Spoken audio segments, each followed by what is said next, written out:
અમર થવાની ઓખદી તમે શોધીને જુઓ સંસાર, બાપલ કે બીજો નહીં, કાં કવિન કાં કીર્તાર. અમર થવાની ઓખદી તમે શોધીને જુઓ સંસાર. જગતના પટમાં છે બે અમર કરી શક્યા દેહધારી મનુષ્યને. એક જે સત્કર્મ કરી અને કવિની જીભે ચડ્યો હોય એક અમર થઈ જાય, અને એક પરમબ્રહ્મ પરમાત્માના ધ્યાનની માલિકો જે લાગી ગયો હોય એ એક ભક્ત અમર થઈ જાય, સંત અમર થઈ જાય. જે દાતા જે સુરવીર કવિની જીભે ચડ્યો હોય એ અમર થઈ જાય. અને આ જેને કીર્તિના કોટ કાંગરા જેને ચીણ્યા છે એની વાતો રહ્યું છે, એના ઇતિહાસો રહ્યા છે. એના માટે થઈને કવિની કલમો હાલી છે, કારણ કે કવિ છે શક્તિનો ઉપાસક છે. જ્યાં જ્યાં વિશિષ્ટ શક્તિ ભાળી છે, કોઈનામાં દાતારીની, કોઈમાં સુરવીરતાની, કોઈનામાં માનવતાની, કોઈનામાં ખાનદાનીની, જ્યાં જ્યાં શક્તિ પ્રગટ થઈ છે, જુદા જુદા સ્વરૂપે પ્રગટ થઈ છે શક્તિની, એ કવિએ ઉપાસના કરી છે, એના વર્ણનો કર્યા છે. જેને કીર્તિના ગઢ ચીણ્યા છે, કીર્તિના કાંગરા ચીણ્યા છે. નામ રહંતા ઠકરા, આ નાણા ને નહીં રહંત, કીર્તિ હુંદા કોટડા, પછી પાડ્યા એ નહીં પડંત. આ તો નામ રહંતા ઠકરા, નાણા ને નહીં રહંત. ફક્ત નામ રહીએ છે, પૈસો નથી રહેતો. આયા કીર્તિ રહીએ છે, કારણ કે ધન, જોબન, મહેમાન, મેઘ આ કાયમ રિયા ન કોઈ, પણ એમાં કિરત કમાણા હોય એ રહેશે રણમલ રાઉત. અહીં ધન, જોબન, મહેમાન, મેઘ આ કાયમ રિયા ન કોઈ.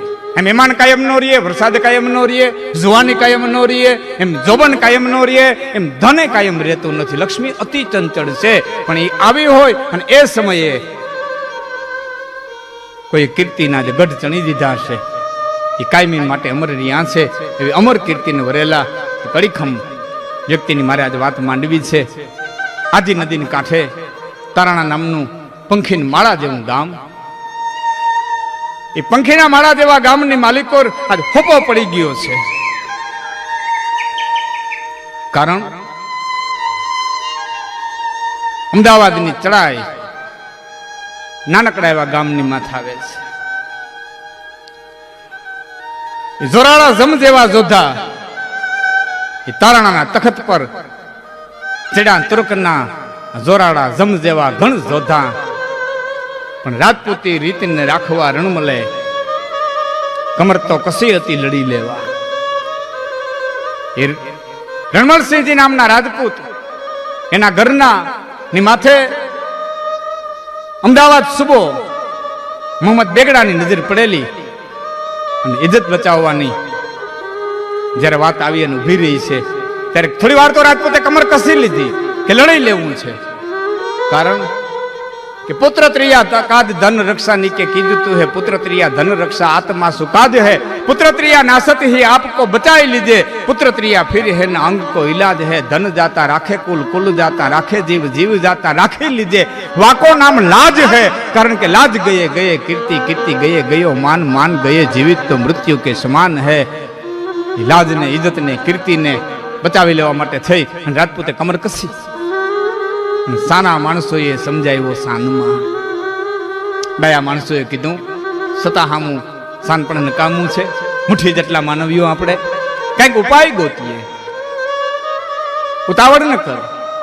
વિપત્તિ પડી છે, વિપત્તિમાંથી કંઈક માર્ગ લઈ. ડાયા માણસો વિપત્તિમાં કંઈક માર્ગ ગોતવાની કોશિશ કરે, કારણ કે વિપત પડે એના વલખીએ અને વલખે વિપત ન જાય. વિપતે ઉધમ કીધીએ તો પછી ઉધમ વિપત ને ખાય. વિપત પડે એના વલખીએ અને વલખે વિપત ન જાય. ઉતાવળાસો બાવળા અને ધીરાંશો ગંભીર. ભૈયા દરપતિ રાખી રાજપૂત રણમલસિંહજી થોડો વિચાર કર. આપણે મુઠ્ઠી એક રાજપૂતો આવડી મોટી સેનાની સામે કેમ થઈ શકીએ? આ તો કપાઈ જવાની વાત છે. શું કરવું? પ્રાંત છોડી દે, પછી થવાની હોય થાય. ઈસવીસન 1484 સાલ અડધી રાતે એ રાજપૂત રાણી રાજમતીને ગોળામાં બેહાડી, કુંવર અભયસંગને બેહાડી તારાણા છોડી અને ભાઈ નીકળી ગયો. એ ધુમાડવા કરતા ઘોડદલી ભાગે જાય. હયામાં ક્યાંય ચેન નથી, ક્યાં જાવ. પાછળ અમદાવાદનું કટક પીડ્યું છે, મોહમ્મદ બેગડાનું કટક પીડ્યું છે, સૈન્ય પીડ્યું છે. ઇજ્જત બચાવવી છે, આબરૂ બચાવવી છે, રાજપૂતી રીતને બચાવવી છે. અને રાજપૂત ઘોડી લઈને ભાગે જાય છે. એમાં મોટા દહીંસરા ગામના પાદરની માલિકોર ઘોડી આવી. મોટા દહીંસરા ગામના પાદરની માલિકોર ઘોડી આવી અને રાજપૂતના હયાની માલિકોર વ્યક્તિની યાદી આવી. ઠેઠ કચ્છ, બરડો, બારાડી, હાલાર હોરરથી લઈ અને આબલગ જેની કીર્તિ આંબીથી એવા અડીખમ આયરનું નામ હયાની માલિકોર ગુંજવા માંડ્યું. અને રાજપૂત એના ધર્મપત્ની કુંવર અભયને લઈ અને મોટા દહીંસરા ગામની માલિકોર, નાનકડા એવા ગામની માલિકોર રાજપૂત આયરને આંગણે આવી અને ઉભો રહ્યો. એ રાજપૂતને એવો વિચાર થયો કે પાછળ સૈન્ય છે, ક્યાંય આજને તો કાલ, કાલને તો 5 દી પછી ક્યાંય કદાચ ને પકડી લે, પણ અમે 2 માણસ અહીંથી નીકળી જાય અને દીકરાને જો અહીં રાખતા જઈએ તો આયરનો આશરો છે, દીકરાને મોટો કરી દે તો મારો વંશ વેલો રહી જાય. ઠેઠ કૃષ્ણથી માંડી 9 ગણ સુધીના ચિત્રો એના હૃદયની માલિકો તૈયાર થયા કે આ ખોરડું છે. અવની પર આહિર કુડ અને હમીર ન હોત હયાત તો કંસને હાથે કપાત, પછી દેવકી તારો દીકરો.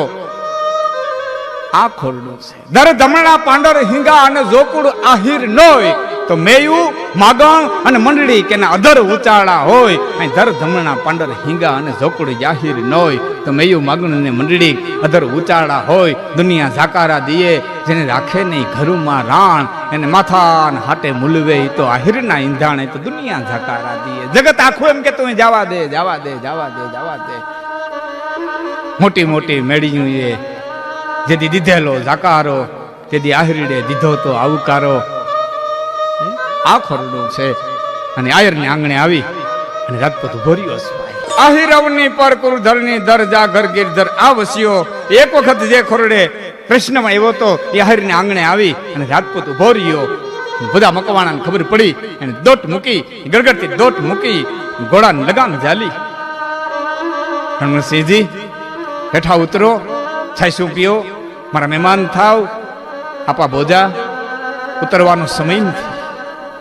કેમ એ વિગતથી વાત કરી, મારી પાછળ કટક પડ્યું છે. હા, એક કામે આવ્યો છું કે શું કે કદાચ ને ક્યાંય રખડી રદડી કે સેનાના હાથમાં આવીને મારું જો મોત માંડ્યું છે તો મને મોત ભેટી જાય, એનું મને દુઃખ નથી. મારા દીકરાને તારે ત્યાં મૂકી જાઉં છું, મારો વેલો રહી જાય ને તોય ઘણું. અને બધા મકવાણાએ કીધું કે આ ખોડિયાની માલિક પ્રાણ છે ત્યાં સુધી જો આ ભાઈનો વાળ વાકો થવા દઉં તો આયરાણીનું ધાવણ લાગે. દરબાર આપ ચિંતા ન કરો. એ દીકરા અભયને મૂકી અને ભાઈ એમ કહેવાય છે કે સુરજબારીની ખાડી ઉતરી અને રાજપૂત કચ્છની ધરતીની માથે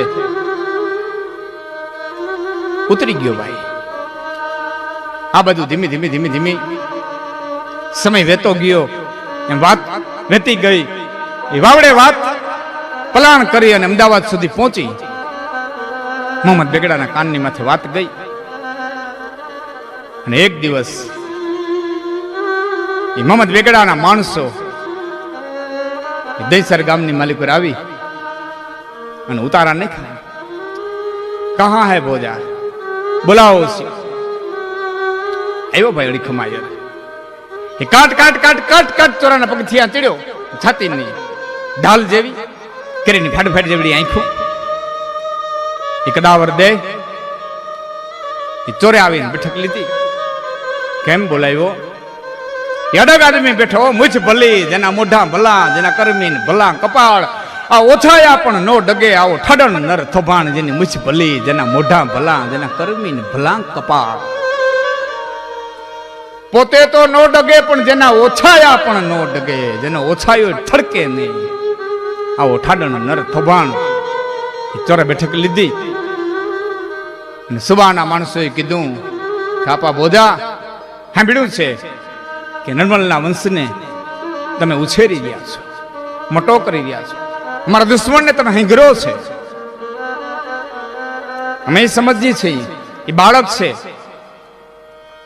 અમને સોંપી દો, અમે બાળ હત્યા નહીં કરીએ, પણ દીકરાને સોંપી દેહો તો રણમલ અમારા હાથમાં આવી જાય, રણમલસિંહજી અમારા હાથમાં આવી જાય, માટે બાળકને એમને સોંપી દો. વધુ કે મને ખબર જ નથી બાપા કેનો બાળક, હું બાળક, ક્યાં બાળક, કેવો બાળક. ડગતો નથી ભાઈ. સવાના માણસો એ સામે સમજાવ્યો, દામે લલચાયો, પછી દંડથી ડરાયો અને ભેદે ભારી. ઘણા પ્રકારની બુદ્ધિ વાપરી, સામથી સમજાવ્યો, ડેગો નહીં. દામે લલચાયો, માયાની લાલચ દીધી, માયાએ લલચાયો, દામે લલચાયો પણ ડેગો નહીં. દંડે ડરાયો. બોધ્યા અમારું કયું માન, નકર દૈસરની ધરતી માથે મીઠાના હળ હકવી દેશ. કે ભાઈ વાત સાચી, પણ મને કોઈ ખબર નથી કેનો કુંવર, ક્યાં કુંવર, કેવો કુંવર. ભેદે ભારી. ઘણા પ્રકારની રાજનીતિની ભેદની રમતી રમાણી. સામ દામ દંડ અને ભેદ, ચારે ચાર પ્રકારના શસ્ત્રો વાપર્યા, છતાં અડીખમ આયર જેથી ડેગો નહીં.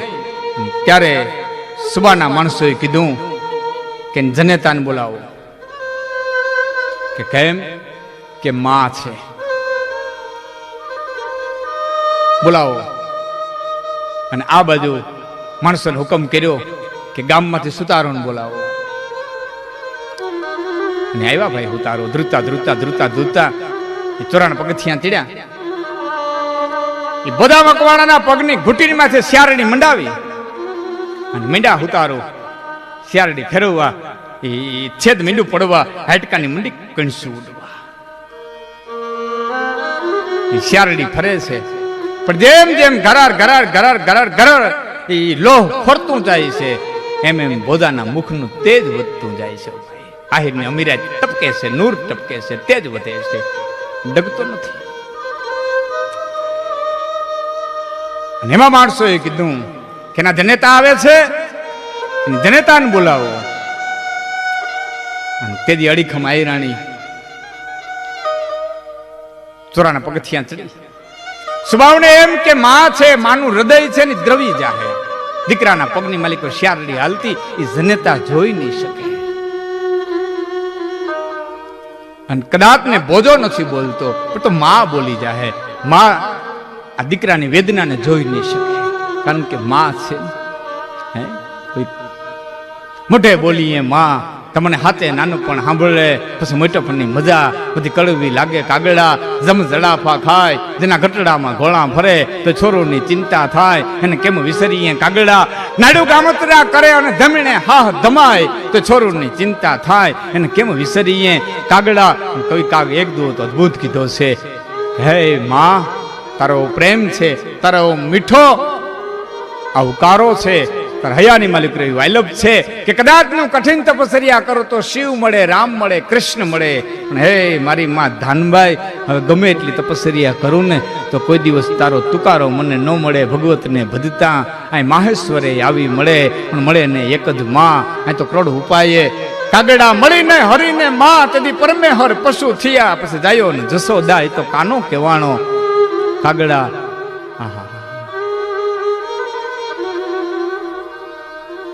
ત્રાજવે તોલ તોલાય નહીં, જેના ટાંકણે ટાંક ટકાય નહીં. દુનિયામાં મૂલવાય બધું, પણ માના હેત મૂલવાય નહીં. વિશ્વના માણસે વિચાર કર્યો છે, જનેતા છે, માં છે, એનું હૃદય દ્રવી જશે. અને આવી ભાઈ જનેતા, અને આવી ભાઈ જનેતા એ બુઢી આયરાણી ચાંદીના પતરાના જેવા વાળ થઈ ગયા છે, કાળું ઓઢણું ઓઢ્યું છે, હાથની માલિકો લાકડીનો ટેકો છે, એ મુખમાં કળસલીઓ પડી ગઈ છે, અવસ્થા દેખાય છે. 94 પગથિયાં ચડી ધીમે ધીમે ધીમે ધીમે ધીમે ધીમે અહીં શિયારડી હાલે છે. ઉતારું એ નેત્રા ખેંચે છે, એ ઘૂંટીની માલિકો શિયારડી છેદ પાડે જાય છે, હાડકાની કણસ ઉડે જાય છે.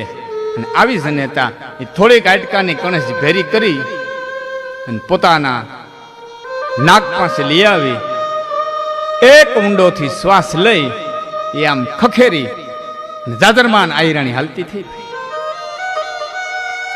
કોઈ પૂછ્યું, માં શું આવ્યા હતા, હું લીધું, હું હુંઘું?